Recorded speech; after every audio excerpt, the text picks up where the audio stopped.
இயேசு கிறிஸ்துவுக்குள் அன்பான சகோதர சகோதரிகளே, நம் ஆண்டவர் இயேசு கிறிஸ்துவின் உயிர்ப்பு பெருவிழாவை கொண்டாடி மகிழ்ந்திருக்கும் நாம் பாஸ்கா காலத்தின் 4ஆம் வாரத்தை கடந்து செல்ல இருக்கின்றோம். உயிர்ப்பு பெருவிழா நமக்களிக்கும் மாபெரும் செய்தி வாழ்வியல் நம்பிக்கையும் உண்மை அன்பு ஒருபோதும் தோற்றுப்போகாது என்பதே. விடியாத இரவென்று ஒன்றுமில்லை, முடியாத செயலென்று எதுவுமில்லை, வடியாத வெள்ளம் என்று வழக்கில் இல்லை, வாழாத வாழ்வு என்று வரலாறு இல்லை. வாழ்க்கையை வாழ பழக வேண்டும்.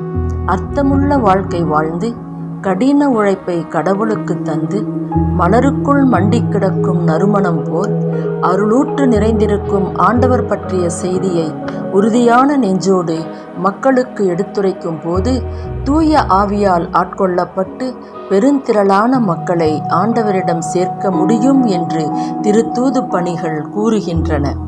இன்றைய முதல் வாசகம் திருத்தூது பணிகள் அதிகாரம் 11 இறை வசனங்கள் 19 முதல் 26 முடிய.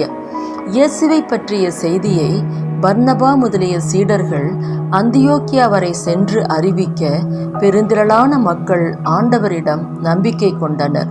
ஏனெனில் இந்த சீடர்கள் ஆண்டவரிடம் கொண்ட அன்பு, ஒருவருக்கொருவர் காட்டும் இரக்கம், மன்னிப்பு, பகிர்ந்து கொள்ளும் பண்பு இவற்றை கண்டு வியந்து இவர்கள் இயேசு கிறிஸ்து போல் இருக்கிறார்கள், இவர்கள் கிறிஸ்தவர்கள் என்று சொன்னார்கள். இயேசுவின் சீடர்கள் முதலில் அந்தியோக்கியாவில்தான் கிறிஸ்தவர்கள் என்ற பெயரை பெற்றனர். மின் விளக்கு எரியாமல் இருந்தால் அது விளக்குதான், ஒளி இல்லை. அதுபோல பெயரால் அல்ல கிறிஸ்தவர்கள், பேச்சால் அல்ல சாட்சி. பெரிய பேச்சு, பெரிய சாதனை ஒன்றும் புரியவில்லை சீடர்கள். இயேசுவை போல் வாழ்ந்தனர், அவ்வளவுதான். வாழ்க்கையில் ஒளி வீசும் உண்மை அன்பே உண்மையான சாட்சி. உலகம் நம்மை பார்த்து என்ன சொல்லும்? இவர்கள் கிறிஸ்தவர்கள் என்று சொல்ல நாம் தகுதியாயிருக்கிறோமா? சிந்திப்போம், செயல்படுவோம். இன்றைய நற்செய்தி பகுதி யோவான் 10:22-30 நமக்கு ஆழமான தெய்வீக உண்மையை வெளிப்படுத்துகின்றது. இதில் இயேசு தன்னை நல்ல மேய்ப்பன் என்றும் தம்முடைய ஆடுகள் யார் என்றும் வெளிப்படுத்துகிறார். இச்சம்பவம் எருசலேம் பகுதியில் நடைபெறுகிறது. இயேசு சாலமோன் மண்டபம் பகுதியில் நடந்து கொண்டிருந்தார். யூதர்கள் அவரை சுற்றி வந்து, நீ மெசியாவா? வெளிப்படையாக சொல் என்று கேட்டனர். இயேசு, நான் ஏற்கனவே சொல்லிவிட்டேன், நீங்கள் நம்பவில்லை.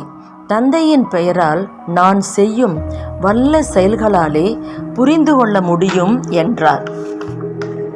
நம்பிக்கை என்பது வார்த்தைகளில் மட்டுமல்ல, இறைவனின் செயல்களை இதயம் உணர்ந்து கொள்ள வேண்டும். இருள் சூழ்ந்த இரவிலும் ஒளி காணாத பாதையிலும் கண்காணாத தேவனை மனம் காணும் தருணமே நம்பிக்கை.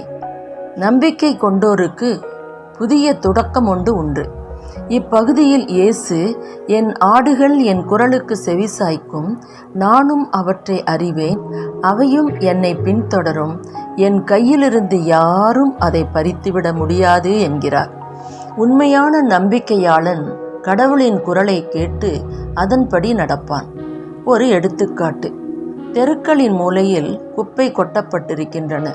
தாய்க்கோழியும் குஞ்சுகளும் தன் கால்களில் குப்பைகளை கிளறி கிளறி ஏற்ற உணவுப் பொருளை தேடி தின்னுகின்றன. உணவில்லாமல் மற்ற பொருட்களில் தன் குஞ்சுகள் வாய் வைக்கும் போது தாய்க்கோழி ஒரு சத்தமிடும். சத்தத்தை அறிந்த அதன் குஞ்சுகள் சற்று பறந்து வேறிடம் சென்று இரை தேடும். அதை பார்த்த இன்னொரு கோழி, உன் குஞ்சுகள் மட்டும் எப்படி ஏற்ற உணவை தேடி வேறிடம் செல்கின்றன என்று கேட்க, அதுவா, உணவல்லாதவற்றில் வாய் வைக்கும் போது நான் அதை அறிந்து ஒரு குரல் கொடுப்பேன். என் குரலை குஞ்சுகள் அறிந்து வேறிடம் மாற்றிக்கொள்ளும், நானும் அவற்றை அறிவேன் என்றதாம். கோழி குஞ்சுகளே தாயின் குரலை கேட்கிறது என்றால் ஆண்டவரின் குரலை அழைக்கப்பட்ட நாம் அறிந்திருக்க வேண்டாமா? நானும் பிதாவும் ஒன்றாயிருக்கிறோம் என்று திருத்தூதர் பணிகள் 10:30 கூறுவது போல அனுதினமும் நாம் ஒவ்வொருவரிடமும் ஆண்டவரின் குரல் கேட்டு அவரோடு இணைந்திருந்தால் இயேசு நம்மையும் அறிந்திருப்பார். அவரிலிருந்து யாரும் நம்மை பிரித்துவிட முடியாது. ஜெபம்.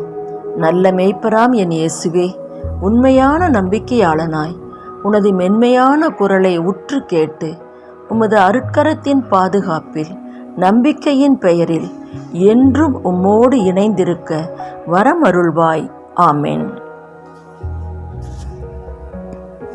ஐயோ,